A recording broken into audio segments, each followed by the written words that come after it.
Good morning, I'm Steve Johnson, and here's a look at the latest from the Dove newsroom. President-elect Donald Trump has announced his selection of former campaign rival Rick Perry to be the country's next Secretary of Energy. Trump said that the former governor of Texas has led his state through a sustained period of economic growth and prosperity by developing its energy resources and infrastructure. Former Perry Chief of Staff Ray Sullivan says Perry is not going to be a yes man if he's confirmed as Energy Secretary. He's proven here in Texas that he's willing to take tough stands, and he's not made all of his supporters happy over the years. Perry says that it's a tremendous honor to be chosen for Trump's cabinet. He adds that he's looking forward to engaging in a conversation about America's energy future. President Obama signing the 21st Century Cures Act into law. The legislation makes new investments in cancer research, mental illness support, and battling drug abuse. The signing ceremony at the White House featured Vice President Joe Biden, whose son suffered from mental illness and drug abuse. Oregon Congressman Greg Walden says the mental illness part of the act takes big steps in the right direction. And the mental health reforms are really significant. All across our district, I heard from people who said, we have to fix mental health laws in America. This legislation does that. It will help bring mental health care services closer to home. Over the past 2 years, Walden held 7 roundtable meetings with parents and healthcare professionals in southern, central, and eastern Oregon to solicit feedback on the act and how to help shape it.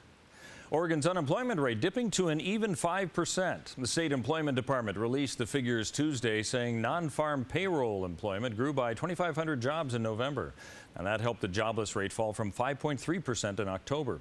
Oregon employment economist Nick Balachek says the numbers are where they are expected to be during a public sector job expansion.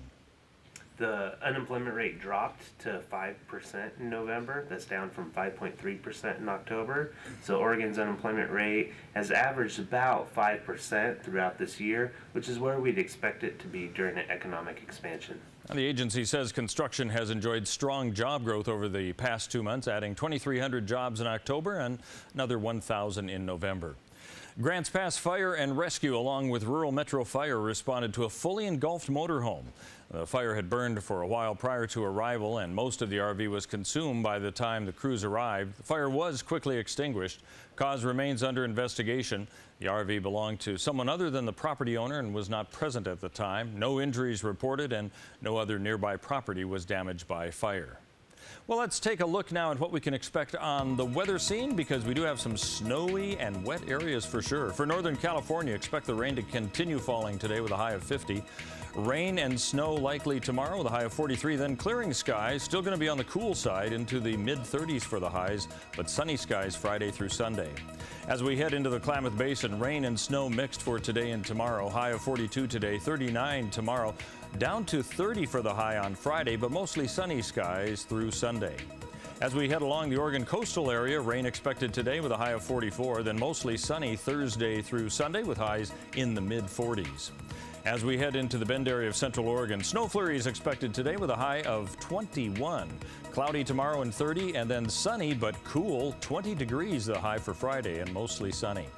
As we head into the Portland area, snow flurries today, 34, clearing out tomorrow with a high of 35. And for southern Oregon in the Medford area, rain today continuing, 51, cloudy tomorrow, 44, mostly sunny on Friday. That's a look at news and weather here on the Dove.